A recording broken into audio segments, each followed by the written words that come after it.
Dear students, welcome to another video tutorial on operating system. And today's topic is input-output hardware. Myself, Trishekar Pal. I am working as an assistant professor at Computer Science and Engineering Department at Greater Kolkata College of Engineering and Management. This college is under GIS Group. Okay, and the college is situated at Badaipur. So, what are the IOS hardware in operating system? One of the important jobs of an operating system is to manage various I/O devices, including mouse, keyboard, okay, touchpad, disk drives, display adapters, USB devices, bit MIP screen, LED, analog to digital converter, on-off switch, network connections, audio, input-output, printers, etc. Okay. So an I/O system is required to take an application I/O request and send it to the physical device. Then take whatever response comes back from the device and send it to the application.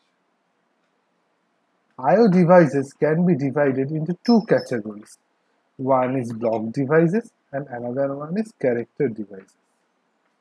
So we can conclude that one of the important jobs of an operating system is to manage various I/O devices, including mouse, keyboards, touchpads, on-off switch, network connection, etc. That I/O system is required to take an application I/O request and send it to the physical device. Then take whatever response comes back from that device and send it to the application. I/O devices can be divided into two parts. One is block devices and another one is character devices. Now, what is block device? A block device is one with which the driver communicates by sending entire blocks of data. For example, hard disk, USB cameras, disk on key, etc. are the examples of block devices. Okay. Next one is, sorry, there is a mistake, there is again a block devices. So the next one is character device. A character device is one with which the driver communicates by sending and receiving single characters. Okay.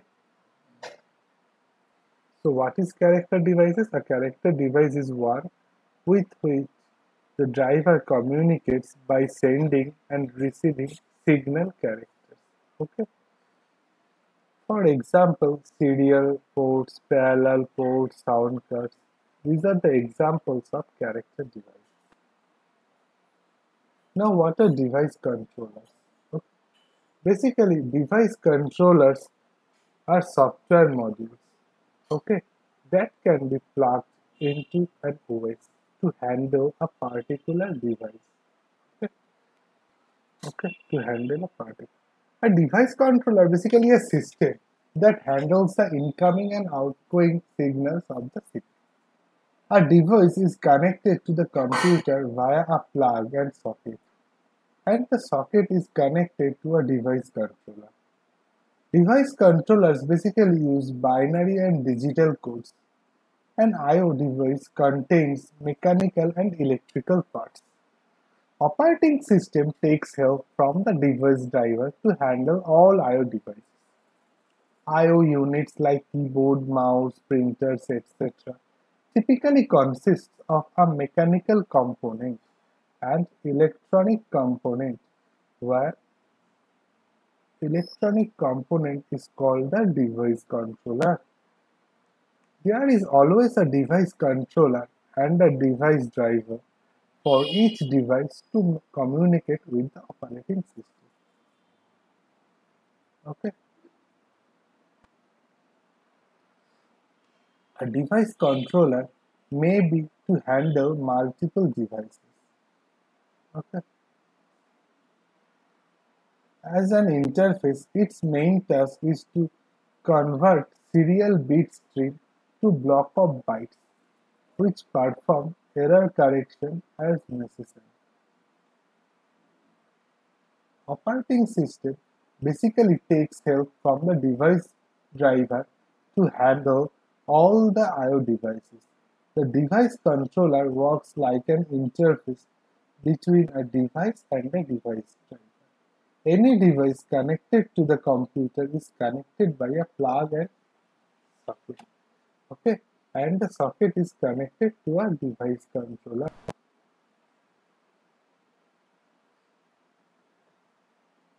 So we can say that device drivers are basically software modules, okay, that can be plugged into an OS to handle a particular device. And any device connected to the computer is connected by a plug and socket, and the socket is connected to a device controller. Following is a model for connecting CPU, memory controllers, and I/O devices, where CPU and device controllers all use a common bus for communication. Okay. So as you can see that CPU, memory controller, video controller, keyboard all uses this common bus, okay, for communication. Okay, basically IO unit consists of a mechanical component and an electronic component. Electronic component of IO devices is called the device controller. The mechanical component is device itself. The controller card usually has a connector on it into which a cable leading to the device itself can be plugged. Some devices have their own built-in controller.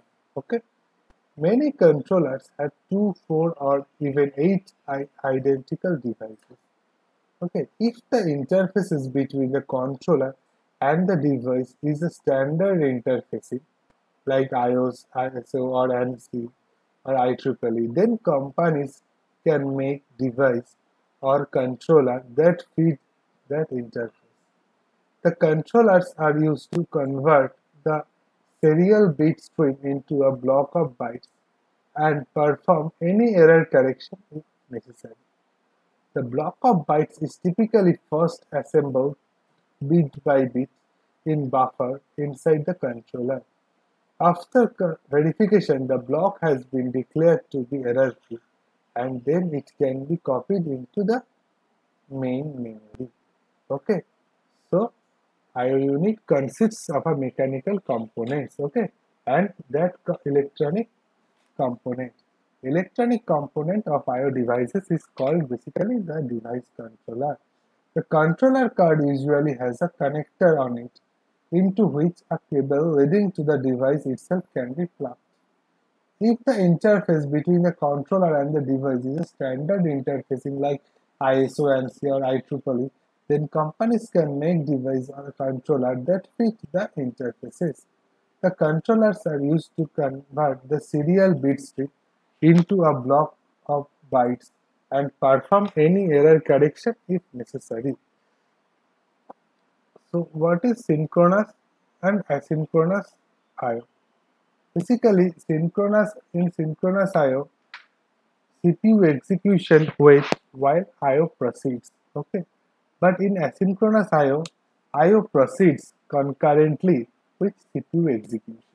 Okay, so in case of synchronous I/O, CPU execution waits while I/O proceeds, but in case of asynchronous I/O proceeds concurrently with CPU execution.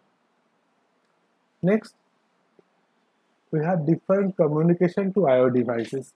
Basically, the CPU must have a way to pass information and from an I/O device. Okay, there are basically three parts or three approaches available to communicate with the CPU and device. Okay, so the three approaches are special instruction I/O, memory mapped I/O, and direct memory access. Now, what is special instruction I/O? So this uses basically CPU instructions that are specially made for controlling I/O devices. Okay. So special instruction I/O uses CPU instructions that are specifically made for controlling I/O devices. These instructions typically allow data to be sent to an I/O device or read from an I/O device. Okay. Next is the memory mapped I/O. Basically, memory mapped I/O is a way to exchange data and instructions between a CPU and peripheral devices attached to it. Memory mapped I/O is one where the processor and the I/O device share the same memory location or memory. That is, the processor and I/O devices are mapped using the memory address. When using memory mapped I/O, the same address space is shared by the memory and I/O devices. The device is connected directly to certain main memory locations so that I/O device can transfer block of data to or from memory without going through CPU. While using memory mapped I/O, OS allocates buffer in memory and informs I/O device to use that buffer to send data to the CPU. I/O device operates asynchronously with CPU, interrupts CPU when finished.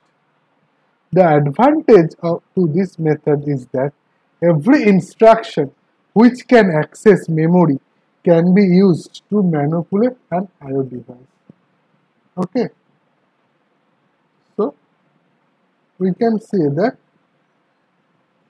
as a CPU needs to communicate with the various memory and input-output devices, as we know, data between the processor and these devices flow with the help of system bus. Okay, so in this memory mapped I/O, every bus in common due to which the same set of instructions, okay, work for memory and I/O. Hence, we manipulate I/O same as memory and both have same address space, due to which addressing capability of memory become less because some port are occupied by the I/O. Okay. Basically, memory mapped I/O uses the same address space to address both memory and I/O devices. The memory and registers of the I/O devices are mapped to address values. So when an address is accessed by the CPU, it may refer to a portion of physical RAM, or it can instead refer to memory of the I/O device. Thus, the CPU instructions used to access the memory can also be used for accessing devices. Each I/O device monitors the CPU's address bus and responds to any CPU access of an address assigned to that device, connecting the data bus to the desired device's hardware register. To accommodate the I/O devices, areas of the addresses used by the CPU must be reserved for I/O and must not be available for normal physical memory. The reservation may be permanent or temporary. Okay. As an example of latter is found in Commander 64, which uses a form of memory mapping to cause RAM or I/O hardware to appear in the 0 cross D 000 to 0 cross D FFF range. Okay. So memory mapped I/O is used for most high-speed I/O devices like these communications interfaces. So as you can see that this is the pictorial representation of memory mapped I/O. Okay, this is the CPU. Okay, this is the I/O devices. This is the memory. Okay, data is both transferred from both memory to CPU and from memory to I/O devices. Okay, and there is a command from CPU to I/O devices. Okay. Next one is DMA. DMA means direct memory access. Direct memory access or DMA is basically a method that allows an input-output device to send or receive data directly to or from the main memory, bypassing the CPU to speed up the memory operations. No devices like keyboards will generate and interact with the main CPU after each byte is transferred. If a first device such as a disk generated an interrupt for each byte, the operating system would spend most of its time handling these interrupts. So a typical computer uses direct memory use access or DMA hardware to reduce this overhead. Direct memory access or DMA means CPU grants IO module, okay, authority to read from or write to memory without involvement. This process is managed by a chip known as DMA controller. DMA module itself controls exchange of data between main memory and the IO device. CPU is the only involved at the beginning and end of the transfer and interrupted only after the entire block has been transferred. Okay, this is the pictorial representation of DMA. As you can see that there are different external drives like the hardware drive like USB drive, disk, printer, all are connected with the DMA by device controller. Okay, these are the USB drive, disk, printer, these are the all input output device. All are connected by a common bus with the DMA. Okay, and CPU is connected by DMA by both the end using data bus. Okay. Basically, in older computers, 4 DMA channels were numbered 0, 1, 2, and 3. When the 16-bit industry standard architecture expansion bus was introduced, channels 5, 6, and 7 were added. ISA was a computer bus standard for IBM compatible computers, allowing a device to initiate transactions at a quicker speed. Okay, a computer system resource tool are used for communication between hardware and software. The 4 types of system resources are IO addresses, memory addresses, interrupt request numbers, and direct memory access. Direct memory access needs a special hardware called DMA controller that manages the data transfer and arbitrates access to the system bus. Okay, the controllers are programmed with source and destination pointers where to read or write the data. Okay, counters to track the number of transferred bytes and settings, which includes IO and memory types, interrupts, and states for the CPU cycle. DMA channels are used to communicate data between the peripheral device and the system memory. All 4 system resources rely on certain lines on a bus. Some lines on the bus are used for IRQSs, some for addresses, and some for DMA channel. A DMA channel enables a device to transfer data without exposing the CPU to a work overload. Without the DMA channel, the CPU copies every piece of data using a peripheral, okay, bus from the IO device. Using a peripheral bus occupies the CPU during the read-write process and does not allow other work to be performed until the operation is completed. Okay, so the operating system uses the DMA hardware as follows. The device driver is instructed to transfer this data to a buffer address X. Next, device driver then instructs this controller to transfer data to buffer. Next, this controller starts DMA transfer. After that, this controller sends each byte to DMA controller. DMA controller transfers bytes to byte buffer, increases the memory address, decreases the counter C until C becomes 0.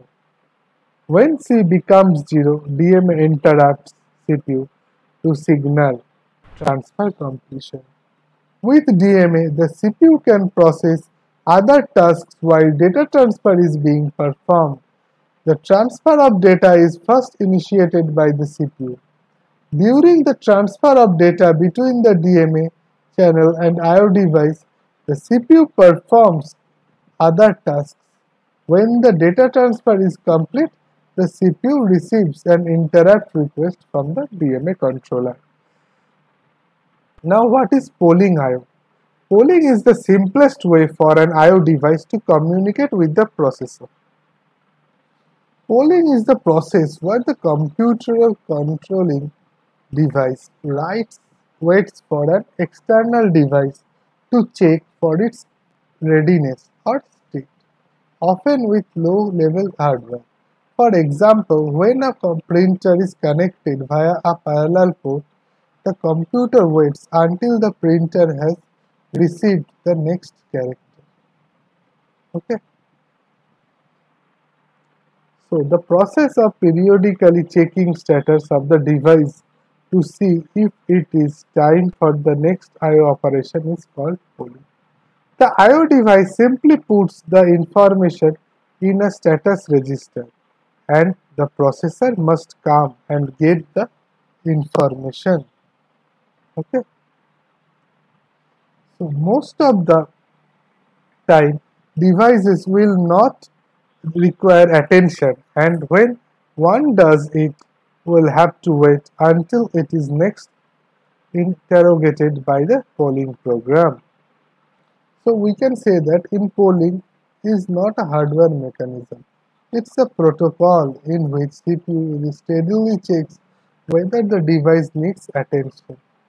Wherever device is still processed until that its desired hardware perceived in polling process unit keeps asking the I/O device whether or not to desire CPU processing. The CPU seasonally checks every and each device hooked up thereto for sleuthing whether or not to any device desires hardware interaction. Each device features a commonly ready bit that indicates the standing of that device, that is, whether or not it's some command to be did by hardware or not. If command bit is ready one, then it's some command to be did. Else, if the bit is 0, then it's no command. Okay. So this is an inefficient method, and much of the processor's time is wasted on unnecessary polls.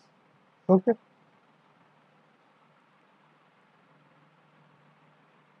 Next one is interrupt I/O. What is interrupt I/O? An alternative scheme for dealing with I/O is the interrupt driven method. An interrupt is basically a signal to the microprocessor from a device that requires attention. A device controller puts an interrupt signal on the bus when it needs CPU's attention. When CPU receives an interrupt, it saves its current state and invokes the appropriate interrupt handler using the interrupt vector. Okay, that means the addresses of OS routines to handle various events. When the interrupting device has been dealt with, the CPU continues with its original task as if it had never been interrupted. Okay, since in the above case we saw that the CPU is kept busy unnecessarily, this situation can very well be avoided by using an interrupt driven method for data transfer. By using interrupt facility and special commands to inform the interface to issue an interrupt request signal whenever data is available from any device. In the meantime, the CPU can proceed for any other program execution. The interface meanwhile keeps monitoring the device. Whenever it is determined that the device is ready, For data transfer, it initiates an interrupt request signal to the computer. Upon detection of an external interrupt signal, the CPU stops momentarily the tasks that it was already performing, branches to the service programs to process the I/O transfer, okay, and then returns to the task it was originally performing. The I/O transfer rate is limited by the speed with which the processor can test and service a device. The processor is tied up in managing an I/O transfer. A number of instructions must be executed for each I/O transfer. So, this is all about different I/O hardware devices. Okay. Hope you have understand all of these. Okay. If you have any doubt, any query, you can write on the comment section. Okay. Or if you have liked my video, you can subscribe my channel, or you can visit www.facebook.com/digitalclassroom Niladripal, okay, to get all the details of my videos, or you can like my page also. Okay. So students, thank you for now. See you on the next tutorial.